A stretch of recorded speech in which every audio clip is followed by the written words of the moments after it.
Hello students, कैसे हैं आप सब। आशा करता हूँ आप सब बहुत अच्छे होंगे। तो चलिए आज हम फिर से अपने कल वाले टॉपिक को कंटिन्यू करते हैं। उम्मीद है कल वाला टॉपिक आप लोगों ने घर जाके घर पे अच्छे से पढ़ लिया होगा, रिवाइज कर लिया होगा उसे। तो ठीक है, तो आज हम उसको फिर कंटिन्यू करते हैं नेक्स्ट। तो अपने अपनी कॉपी में आप लोग हेडिंग डालिए। पहला, ray of light.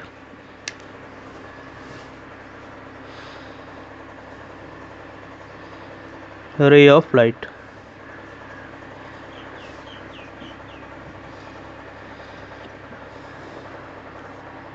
What is ray of light. देखिए सिंपली रे ऑफ लाइट कुछ होता नहीं है। इसका मतलब होता है सिर्फ और सिर्फ लाइट के डायरेक्शन को बताने के लिए ड्रॉ की गई एक इमेज।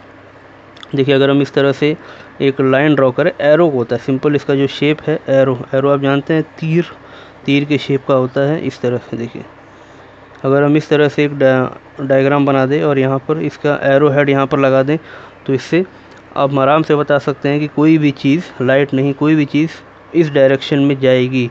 अब यहाँ पर लाइट की बात हो रही है, तो इसका मतलब ये जो एरो है ये लाइट के डायरेक्शन को बताएगा कि जो हमारी लाइट है वो इस डायरेक्शन में जा रही है, यानी ईस्ट की तरफ जा रही है। अगर हम ऐसे बना दें तो यानी ये वेस्ट की तरफ जाएगी, पश्चिम की तरफ जाएगी। ऊपर बना दें तो नॉर्थ, नीचे बना दें तो साउथ। तो इसकी डेफिनेशन आप नोट कीजिए कॉपी में, मैं यहाँ पर राइट कर रहा हूँ। Ray of light is a path, इसको मिटा के यहाँ पर डेफिनेशन लिखी जाए इसकी। A ray of light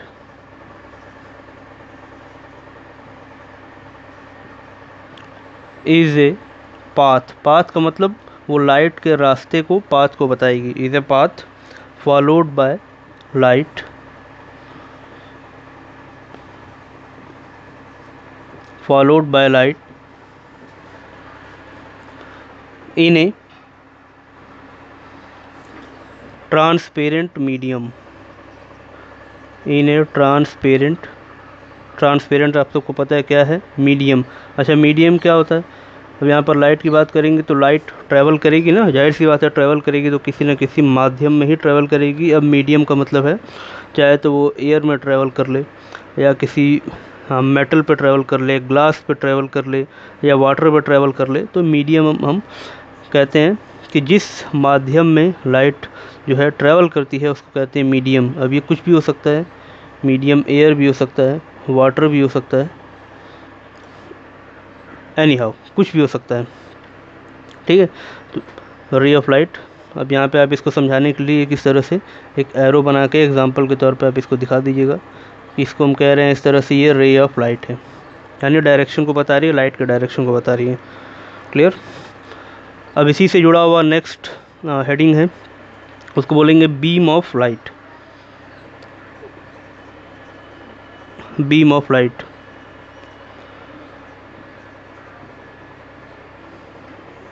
beam, beam का क्या मतलब होता है।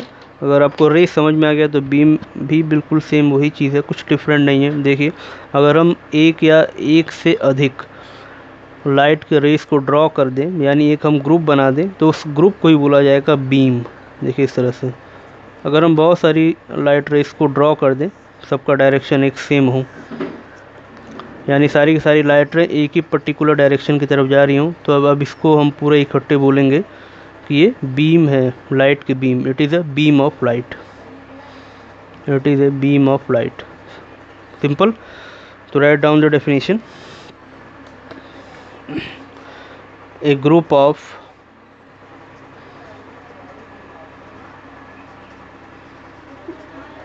Of parallel. अच्छा एक बात और ध्यान रखेंगे कि ये पैरेलल होनी चाहिए, यानी कि इनके बीच की जो दूरियां हैं, ये डिस्टेंसेस इनके बीच की इक्वल होनी चाहिए, पैरेलल होनी चाहिए।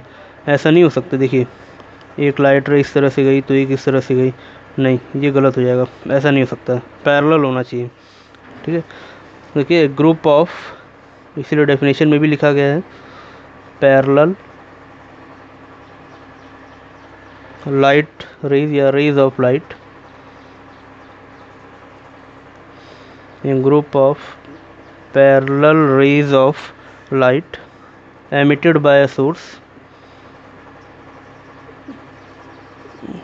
emitted by a source of light is called emitted by a source of light is called beam of light।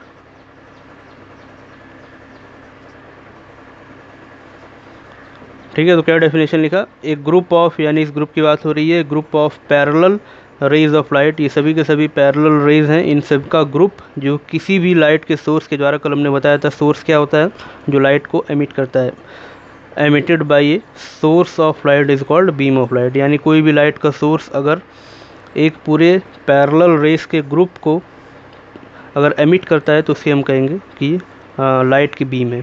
Clear? तो राइट डाउन द डेफिनेशन, मैं इसको रब कर दूं।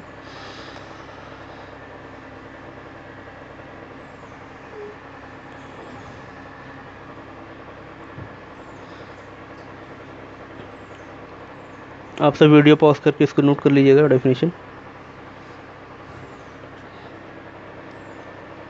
ठीक, तब आते हैं अपने नेक्स्ट टॉपिक के ऊपर, उसका नाम है reflection of light. Main chapter में अब यहाँ से एंटर करना है आपको, अभी तक वो इंट्रोडक्शन का ही पार्ट था सारा का सारा, अब मेन चैप्टर में एंटर करना है हमको। तो हेडिंग डालिए reflection of light. Reflection of light का क्या मतलब है? देखिए, रिफ्लेक्ट करना आप समझ रहे होंगे, बाउंस बैक कर देना। जैसे अगर क्रिकेट का भी गेम होता है, उसमें भी आपने देखा कि अगर हम एक क्रिकेट बॉल है, बॉल को अगर हम ज़मीन पे उसको अगर हम टप्पा खिलाते हैं तो क्या होता है, बॉल वापस टकरा के ज़मीन से वापस हमारी तरफ वापस आ जाती है, बाउंस बैक होना है ना। तो इसी बाउंसिंग बैक का ही नाम होता है रिफ्लेक्शन। ठीक है, जैसे हम कहें कि ये बॉल एक हमारी क्रिकेट बॉल है और नीचे हमारा ग्राउंड है, अगर इस बॉल को हमने नीचे थ्रो किया तो क्या होगा, बॉल ऐसे जाएगी, इस ग्राउंड को हिट करेगी, हिट करने के बाद ये जहाँ थी उसी पोजीशन की तरफ ये वापस लौट जाएगी। यानी अपने सेम मीडियम में, इसको अगर हम दूसरी तरफ से कहें कि अगर ऊपर कोई मीडियम है, नीचे कोई मीडियम है, तो जिस मीडियम से ये बॉल आई उसी मीडियम में ये बॉल वापस रिटर्न हो गई, तो इस प्रोसेस को बोला जाता है रिफ्लेक्शन। अब ये बॉल की जगह सिंपल लाइट हो जाएगा तो बोलेंगे रिफ्लेक्शन ऑफ लाइट। रिफ्लेक्शन का मतलब है अपने ही मीडियम में टकराने के बाद अपने मीडियम में वापस चले जाना, तो इसे कहते हैं रिफ्लेक्शन। तो बहुत सिंपल डेफिनेशन है इसकी। तो डेफिनेशन हम लिखेंगे, the process of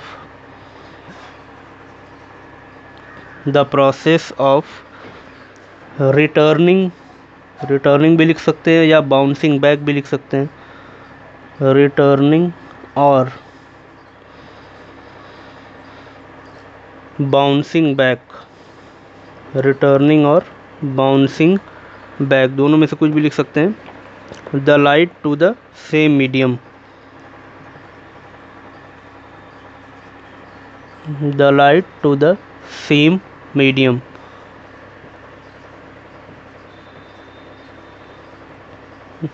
is called, इसी प्रोसेस को या इस प्रक्रिया का नाम होता है reflection, is called reflection of light.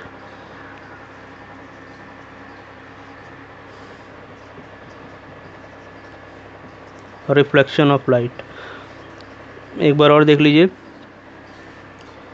The process of returning back the light to the same medium. जैसे अगर ये बॉल की जगह इसको मान लीजिए कि लाइट है, लाइट, ये लाइट यहाँ से आई, ये कोई भी हमारा मीडियम है या कोई भी हमारा सरफेस है, इस सरफेस पे ये जाके स्ट्राइक करेगी, स्ट्राइक करने के बाद क्या होगा कि वापस रिटर्न हो जाएगी अपने ही मीडियम में, तो इस प्रोसेस को बोलेंगे रिफ्लेक्शन ऑफ लाइट।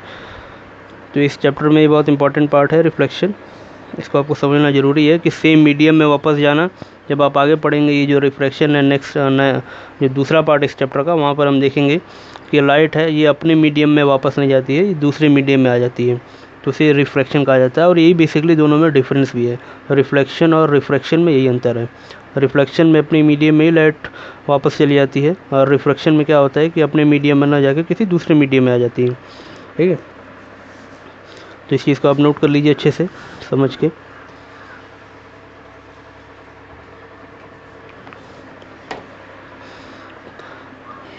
तो नेक्स्ट हम देखते हैं types of reflection.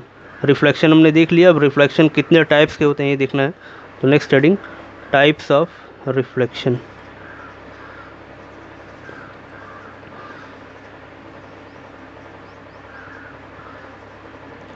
Types of reflection. Basically reflection में बी ऑफ टू टाइप्स, दो टाइप्स के रिफ्लेक्शन होते हैं। It may be of two types, दो टाइप्स के रिफ्लेक्शन होंगे। कौन कौन से होंगे? देखिए, सबसे पहला होता है हमारा रेगुलर रिफ्लेक्शन। रेगुलर रिफ्लेक्शन, ठीक है। तो इसकी डेफिनेशन नोट करने से पहले इसको आप डायग्राम से समझेंगे, तो डायग्राम से समझेंगे वो ज़्यादा क्लियर हो जाएगा। पहला हम यहाँ पे लिख दे रहे हैं, दूसरा यहाँ लिख देते हैं। दूसरे वाले का नाम है इर्रेगुलर रिफ्लेक्शन। इर्रेगुलर रिफ्लेक्शन, या इसका एक नाम और होता है डिफ्यूज्ड रिफ्लेक्शन। इर्रेगुलर बोले या डिफ्यूज्ड बोले एक ही बात, डिफ्यूज्ड रिफ्लेक्शन। तो वन बाय वन देखते हैं दोनों को क्या है। देखिए, डायग्राम से क्लियर हो जाएगा, बिल्कुल समझ में आ जाएगा। रेगुलर का मतलब क्या होता है? यहाँ पे हम एक सरफेस बना रहे हैं,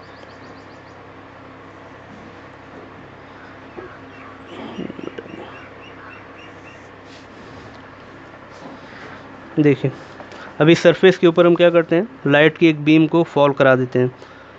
ये लाइट की एक बीम है, इस तरह से हमने मान लिया ये 3 रे हैं इसमें टोटल, इस बीम में, ठीक है। ये एक हमारा कोई सरफेस है, इस सरफेस को इस तरह से दिखाया जाता है जिसके ऊपर ये लाइट रिफ्लेक्ट होगी, है ना। ये कोई सरफेस, इसके ऊपर ये पैरेलल बीम इसके ऊपर स्ट्राइक हो रही है। अब स्ट्राइक होने के बाद क्या होगा? रिफ्लेक्ट होगा, रिफ्लेक्ट करेगा ही। तो रिफ्लेक्ट भी किस तरह से होगा कि ये पैरेलल लाइट आई थी, रिफ्लेक्ट होने के बाद भी ये बिल्कुल पैरेलल निकल जाएंगी इस तरह से, देखिए, ठीक। यानी तीनों रे पहले भी पैरेलल थी, रिफ्लेक्ट होने के बाद भी पैरेलल हो गई। तो इस तरह के रिफ्लेक्शन को हम बोलते हैं रेगुलर रिफ्लेक्शन। इर्रेगुलर में क्या होता है? इसी का उल्टा। देखिए, इर्रेगुलर को भी यहाँ पे देख लीजिए,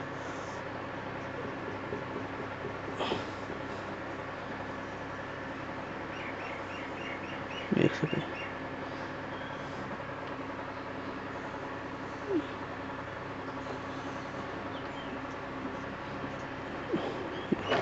ये पैरेलल बीम ऑफ लाइट इस पर स्ट्राइक हुई, रिफ्लेक्शन होने के बाद क्या होगा कि ये जो लाइट रहे हैं अब पैरेलल नहीं होंगी, ये अनपैरेलल हो जाएंगे। देखो, एक पहली वाली इस तरह से भाग गई, दूसरी वाली इस तरह से भाग गई, तीसरी वाली हो सके तो ऐसे चली जाए। तो आपको दिख रहा है दोनों में क्या डिफरेंस है? ये इर्रेगुलर रिफ्लेक्शन है। रेगुलर का मतलब है कि रिफ्लेक्ट होने के बाद भी लाइट रे पैरेलल ही रहेंगी। इर्रेगुलर का मतलब है रिफ्लेक्ट होने के बाद वो अनपैरेलल हो जाएंगी, becomes unparalleled, unparalleled after reflection. और यहाँ पर क्या है? Remains parallel. तो ये दोनों आप इस तरह से ही अपने सेल्फ डेफिनेशन लिख सकते हैं, डायग्राम बना के भी ये समझा दीजिएगा, बिल्कुल सही है। Remains parallel, clear? तो आई होप ये टॉपिक आपको क्लियर हो गया होगा। रिफ्लेक्शन दो टाइप्स के हैं, रेगुलर और इर्रेगुलर। तो एक बार इसे आप देख लीजिए, कॉपी में नोट कर लीजिए अच्छे से। और एक नोट पॉइंट और इसमें नोट करेंगे इर्रेगुलर रिफ्लेक्शन के लिए, कि ऐसा होता कब है, मतलब कैसे हम जानेंगे कि ये अब हमारा जो रिफ्लेक्शन है वो इर्रेगुलर होने वाला है। तो इसकी भी एक कंडीशन है, तो इसको हम नोट पॉइंट में लिखेंगे, इसको हम रब कर देते हैं। देखिए, रेगुलर रिफ्लेक्शन के लिए कंडीशन क्या होनी ज़रूरी है? तो रेगुलर रिफ्लेक्शन के लिए सिर्फ और सिर्फ एक ही कंडीशन की रिक्वायरमेंट होती है, वो होता है कि जो सरफेस है जिसके ऊपर ये रिफ्लेक्ट हो रहा है, ये जो सरफेस है, ये सरफेस स्मूथ नहीं होना चाहिए, ठीक है। रिफ्लेक्शन होने की कंडीशन होती है कि जो भी सरफेस है हमारा, जिस सरफेस के ऊपर लाइट फॉल हो रही है, वो बिल्कुल स्मूथ और अगर पॉलिश्ड है। देखिए, रेगुलर रिफ्लेक्शन कब होता है, ये आप नोट पॉइंट में इसको नोट करेंगे।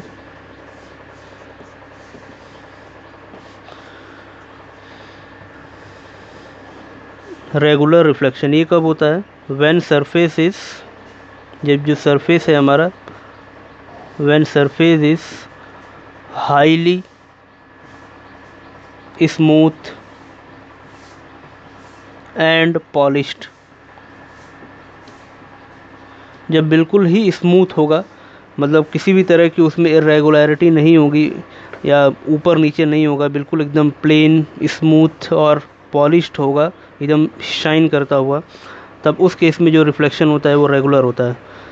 अब इसी के अपोजिट जो इरेगुलर है, इरेगुलर कब होता है? जब ये सरफेस हमारा क्या हो, पॉलिश्ड ना हो। When surface is not polished,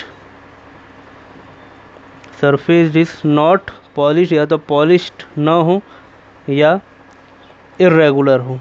नाम में ही इरेगुलर का मतलब है कि जैसे रास्ते सड़क होते हैं ना, कुछ सड़कें बिल्कुल प्लेन होती है, जैसे हाईवेज हो गए या कुछ गांव वगैरह की जो सड़कें होती है वो ऊबड़ खाबड़ होती हैं, तो इस तरह से हम दिखा सकते हैं इसे। देखिए ऐसे, ये हमारा है, इस टाइप का सरफेस अगर है, तो इस टाइप के सरफेस पे जब light, parallel beam of light जब फॉल करेगी तो उसका रिफ्लेक्शन फिर वो इरेगुलर ही होगा, रेगुलर कभी नहीं हो सकता। देखिए, तो इसको भी आप नोट कर लीजिए, इरेगुलर होने लगेगा ऐसे ऐसे, दिख रहा है, इरेगुलर रिफ्लेक्शन। तो इसको आप नोट पॉइंट में नोट कर लीजिए, बहुत इंपॉर्टेंट है, समझने वाली चीज़ है।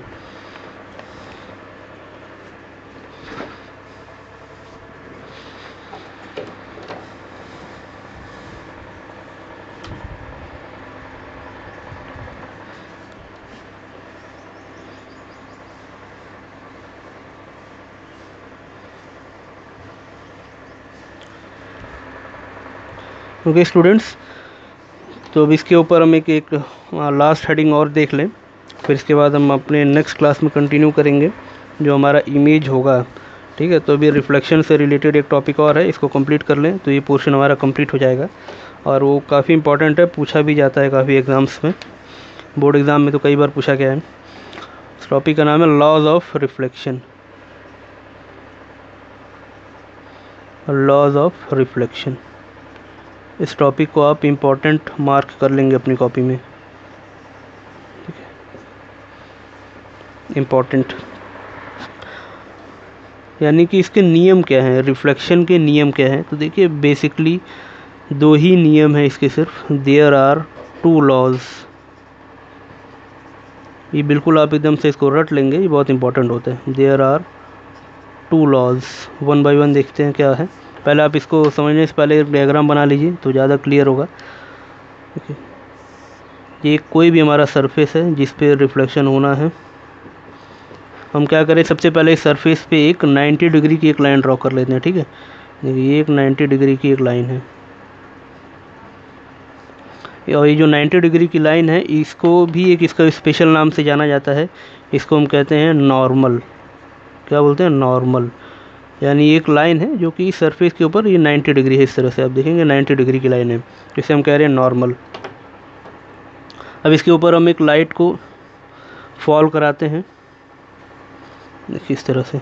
अब फॉल भी हम इस तरह से कराएंगे कि ये जो लाइट रे है ये नॉर्मल के साथ कुछ एंगल बनाएगी, और इस एंगल का नाम हम लिख देते हैं एंगल आई।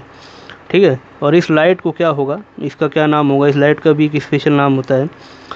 जो लाइट अभी बिल्कुल नई नई ताज़ी ताज़ी पड़ी है सरफेस के ऊपर, यानी अभी इसका रिफ्लेक्शन नहीं हुआ है, तो ऐसी लाइट को बोलते हैं इंसिडेंट लाइट। इंसिडेंट लाइट यानी अभी इसका रिफ्लेक्शन नहीं हुआ। अब जब ये इंसिडेंट लाइट इस सरफेस के ऊपर फॉल होगी तब इसका रिफ्लेक्शन होगा। रिफ्लेक्शन कुछ इस तरह से होगा, देखिए ये हमने बना दिया, इसका ये रिफ्लेक्शन हो गया। तो अब इस रे का नाम हम लिखेंगे रिफ्लेक्टेड रे, यानी ऐसी रे जो रिफ्लेक्ट हो गई है, रिफ्लेक्टेड रे। ठीक है, तो दो रे हैं, एक इंसिडेंट लाइट या इंसिडेंट रे बोले, दूसरी है रिफ्लेक्टेड लाइट या रिफ्लेक्टेड रे। तो इंसिडेंट वाली नॉर्मल के साथ एंगल आई बना रही है, रिफ्लेक्टेड वाली जो नॉर्मल के साथ एंगल बनाएगी इसका नाम हम लिख देते हैं एंगल आर। ठीक, तो ये डायग्राम पहले आप बिल्कुल अच्छे से क्लियर कर लीजिए। ये कोई हमारा स्मूथ पॉलिश सरफेस है, इसके ऊपर हमने एक नॉर्मल बनाया, नॉर्मल बनाने के बाद एक लाइट को हमने इंसिडेंट कराया। इंसिडेंट का मतलब होता है उस पर फॉल कराना। इंसिडेंट हुई एंगल आई के ऊपर, उसके बाद से फिर ये लाइट रिफ्लेक्ट हो गई एंगल आर के ऊपर। ठीक है, तो अब ये लॉ क्या कहता है, इसका पहला लॉ है, फर्स्ट लॉ, कि angle I is equal to angle R. यानी angle of incidence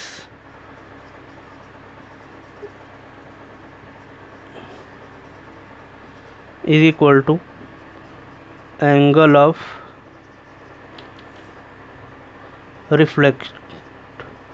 angle of incidence is equal to angle of reflection. यानी कोई भी लाइट XYZ, कोई भी लाइट अगर किसी सरफेस के ऊपर इंसिडेंट होती है तो वो जो इंसिडेंट एंगल बनाती है यानी एंगल आई, वो हमेशा एंगल आर के बराबर होगा। इस पॉइंट को आप बिल्कुल दिमाग में बैठा ले अपने, angle I is always equal to angle r, angle of reflection. ठीक है, सेकंड पॉइंट या सेकंड लॉ इसका है। देखिए सेकंड लॉ क्या कहता है, सेकंड लॉ ये कहता है कि ये तीनों लाइन आपको दिख रही है ना, एक इंसिडेंट की लाइन, एक नॉर्मल की लाइन और एक ये रिफ्लेक्टेड की लाइन, ये सभी के सभी एक ही प्लेन पे होगी। एक प्लेन का मतलब जैसे हमारा बोर्ड है इसी बोर्ड के ऊपर पड़ेगी। ऐसा नहीं होगा कि एक लाइट इस बोर्ड के ऊपर है तो दूसरी ऐसे हो जाए, यानी परपेंडिकुलर निकल जाए, ऐसा नहीं होगा। यानी वन डायमेंशनल ही होगा, टू डायमेंशनल या थ्री डायमेंशनल नहीं हो सकता। सिंगल एक प्लेन, यानी एक बोर्ड है तो इस बोर्ड के ऊपर ही हमने तीनों लाइन को ड्रॉ किया है। ऐसा नहीं होगा कि एक लाइट को हम इसके परपेंडिकुलर इस तरह से बना दें, दूसरे को किसी और एंगल पर ऐसे ऊपर उठा के बना दें, ऐसा नहीं। तो दूसरा लॉ सिंपली कहता है कि incident ray comma reflected ray and normal, incident ray, reflected ray and normal all lies in the same plane. ये तीनों की तीनों जो लाइंस हैं ये तीनों की तीनों एक ही प्लेन पर बनेंगी। प्लेन का मतलब है कोई भी एक प्लेन सरफेस हो सकता है। ठीक है, तो okay students, that's all for today. आज के लिए इतना, हम इसको कंटिन्यू इसके बाद हम कल अगली वाली क्लास में कंटिन्यू करेंगे जिसमें हम एक नया टॉपिक पढ़ेंगे मिरर के साथ। Okay, thanks, keep learning.